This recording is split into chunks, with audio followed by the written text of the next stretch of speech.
নজর রাখবো পরবর্তী সংবাদে।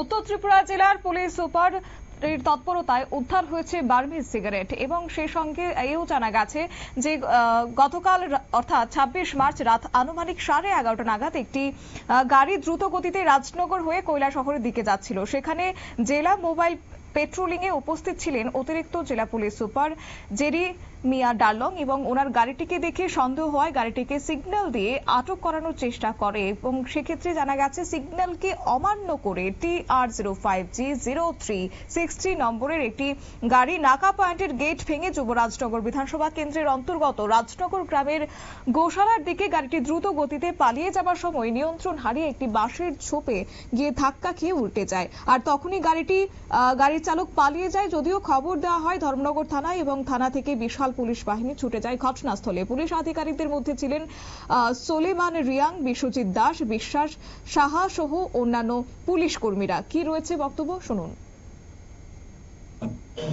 This morning, in the early morning, there was information that there was an accident, and PF staff had gone to Rajnagar area where they found one vehicle, eco vehicle TR05G0363, where we had found that there were around 40 cases of Burmese packets of cigarettes.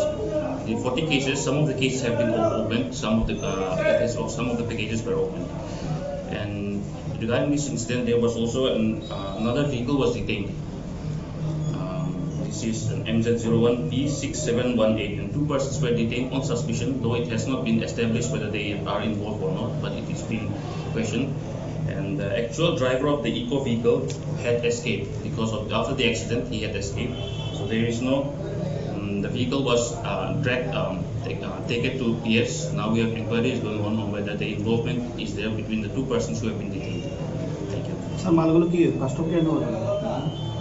Custom care আপনারা শুনলেন পুলিশের বক্তব্য। অপরদিকে যে গাড়িটি দুর্ঘটনাগ্রস্ত হয়েছে ঠিক সেই মুহূর্তেই অপর একটি গাড়ি ছোট যার নম্বর MZ01P6718 এই গাড়িটি ঘটনাস্থলে আসে এবং সেখান থেকে দুটি যুবক নেমে কিছু একটা করার চেষ্টা করছিল। তখনই জনগণের সন্দেহ হয় এবং তাদেরকে আটক করে উত্তম মধ্যম দিয়ে পুলিশের হাতে তুলে দেয়। অবশ্য ধারণা করা হচ্ছে ওই 2 যুবক বার্মিজ সিগারেট পাচারের সঙ্গে যুক্ত রয়েছে। গাড়ি সহ 2 যুবককেও ধর্মনগর থানায় নিয়ে আসা হয়েছে। জানা গেছে আটককৃত 2 যুবকের নাম, একজন হলো দামছড়ার মনিন্দ্র রিয়াং এবং অপরজন হলো আসামের বারুই গ্রামের নূর আলম এবং তাদের কাছ থেকে উদ্ধার হয়েছে গাড়িটি থেকে মোট 45 কার্টুন সিগারেট এবং সেই সঙ্গে মহকুমা পুলিশ আধিকারিক জানিয়েছে 40 কার্টুন সিগারেট উদ্ধার হয়েছে। নিয়ে নিচ্ছে ছোট্ট একটি বিজ্ঞাপন বিরতির সঙ্গে থাকুন।